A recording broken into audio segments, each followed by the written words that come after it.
The Outlanders Journey. Tier 1, Level 0. Chapter 7. Arc. You're celebrating, but with Arrow's graduation and eventual departure sinking in, you feel a crawling sense of dread. Across from you at the table, she's laughing. She's changed into golden robes, her hair adorned with flowers. All of the acolytes are crowding around her, offering her gifts and drinks, which she graciously accepts. She seems so happy, and yet, here you are, mentally preparing yourself for the day she leaves you. 1 month, and she's gone. And you'll have nowhere to stay but here, wasting away and pining for the day she returns. It must be nice to be born with a mission, and to have your life's destiny mapped out for you. You've never had to think about such things before, because you also thought your life had clear goals. You never considered the possibility of not being able to fly, your legacy, everything you sought to be remembered by after your short lifetime, now forever destroyed. The hours pass in a blur, and eventually the festivities end. The acolytes excuse themselves for the night, and you two finally catch a moment alone. She ambles to you, extending a hand and offering to walk you to your room. The two of you stroll across the temple grounds, staring up at the crescent moon. The air is crisp, cooling your hot face after all the wine you drank. Errol loops her arms around yours. "Airy?" you ask. You're walking up the guest building steps, and you nearly stumble over. "Careful," she says, pulling you upright. One hand around your waist, she guides you to your room, opening the door for you. "Airy," you say again. "Yes." She leads you to your bed and helps you lie down. "What do you think about me coming with you? You know all too well how pitiful you must look right now, having to rely on another person just to get into and out of your own bed." She tilts her head with this look of pity. "Oh, Ark." She strokes your feathers. You know you're being selfish again, and you know how stupid you must sound. "I just feel like it's dangerous out there alone. People get attacked by bandits out there. At least with the two of us, it might make things safer. I might not be great at self-defense, but I can talk us out of a bad situation. Maybe people will recognize me and know not to mess with someone famous." Errol smiles. "The bandits don't attack anyone associated with the Temple of Salvation. And even if they do, this journey is meant to be for the chosen and anyone who's mastered the forms and the prayers. Only High Priestess Vavina would be qualified to come with me, but then no one would watch over the temple." "But doesn't it sound lonely? Are you really not allowed to travel with anyone else? What if you met people who happen to be going in the same direction? The rules can't be that strict, can they?" "I'll be with those who need my aid," she says. But I need you." She inhales and exhales deeply, kneeling on the floor, rubbing your back. "I know it's hard to process everything that's happening right now, but I know you're in good hands. I owe my life to everyone here. They raised me. You'll make so many friends, and they'll all be like family to you in no time. I've seen you getting close with Sister Diaris." You don't know what else to say to her. You know you're making a happy occasion all about yourself again. You nod. "Okay," you say. "I'll miss you."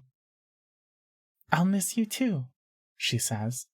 "I'll write to you as much as I can. There's also a spell that lets me talk to you with our minds from far away." "Really?" "Yeah." "From any distance?" She nods. "Any distance." "That's amazing." "Once I figure out how to cast that spell, I'll send you a message every day." "I'd like that a lot." "You should be more worried that I'll be talking to you all the time." "Maybe I should learn the spell too," you say, "and we'll talk even more." Errol laughs. "I look forward to that." She leans in and kisses you on the forehead. "I won't be going for another month, and now that I don't need to study, we can spend all our time together." "I'd love that," you say. "Thanks, Airy." anything for you. Good night, you say.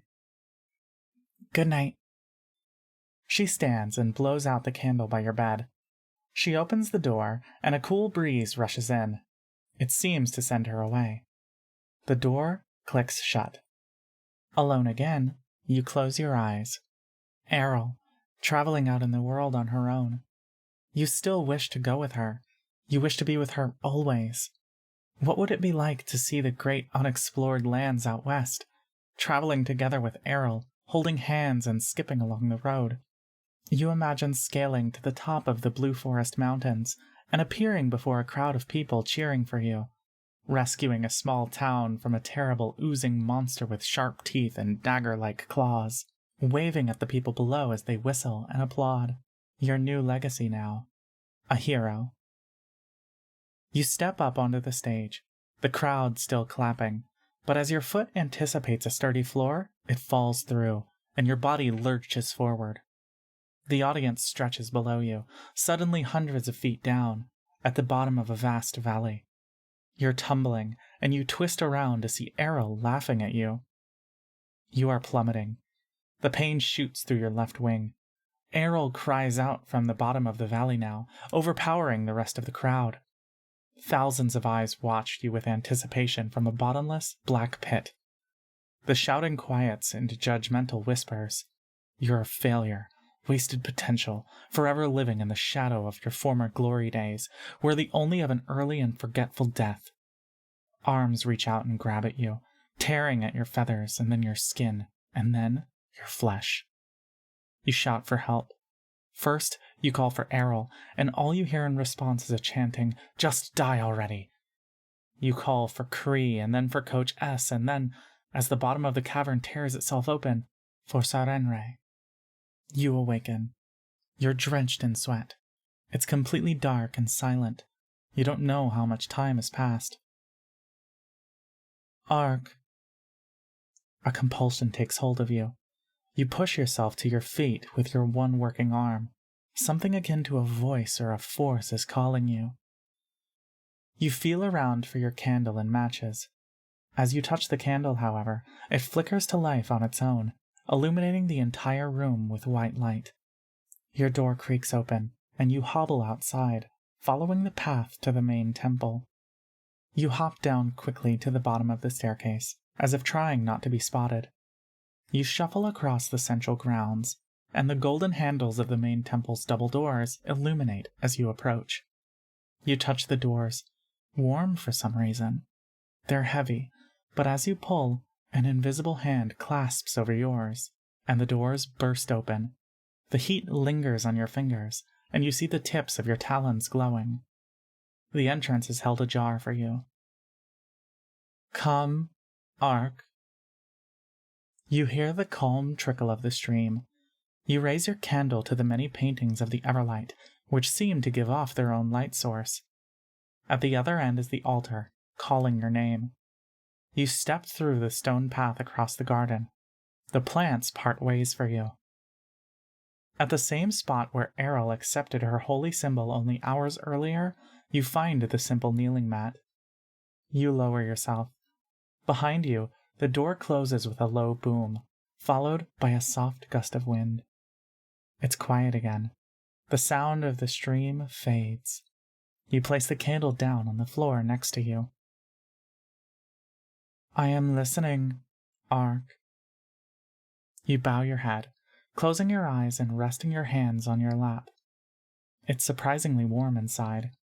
You open your mouth and say, I know I'm new to this, and I know I should be happy for Errol, but I can't help but feel like everything is falling apart around me. I haven't been able to sleep, and I'll never fly again, but all of that was bearable because I thought I had Errol with me. The most horrible thing that could have happened to me happened, but it was okay because I thought Errol would take good care of me and be with me, and together we would find a new purpose. But now, I don't know what to do. I feel so alone and worthless. I know the temple is full of nice, good people, and I know I shouldn't be selfish, but I'm not a strong person. So I ask that you give me peace, and a chance to do good, and the courage to be strong for Errol, just as she has been for me.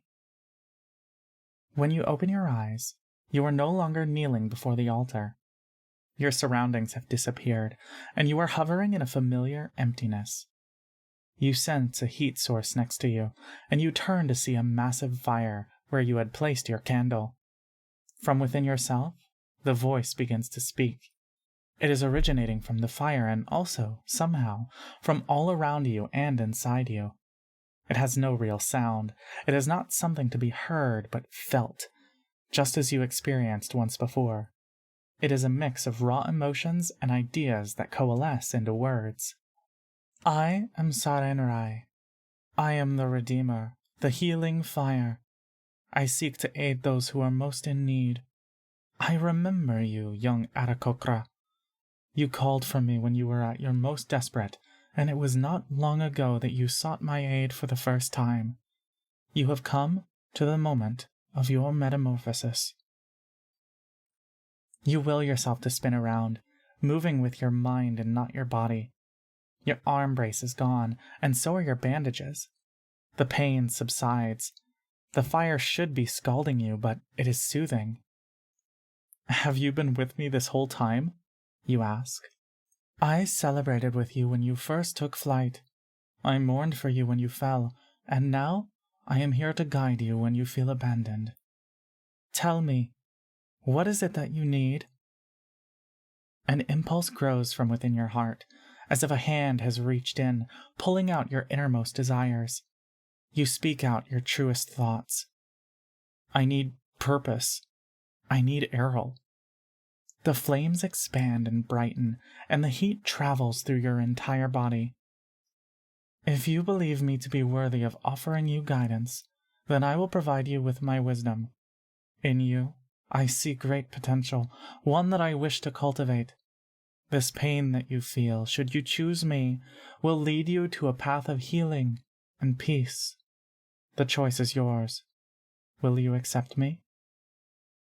Stepping towards you, out of the fire, is the outline of the same dark-skinned woman you've seen in the paintings, but even more exalted than you can fully fathom.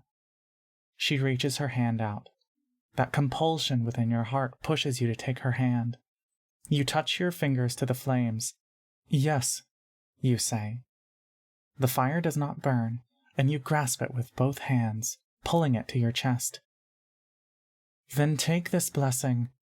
Accept my healing. With my guidance, you may lead and save many. Now rise. You open your eyes.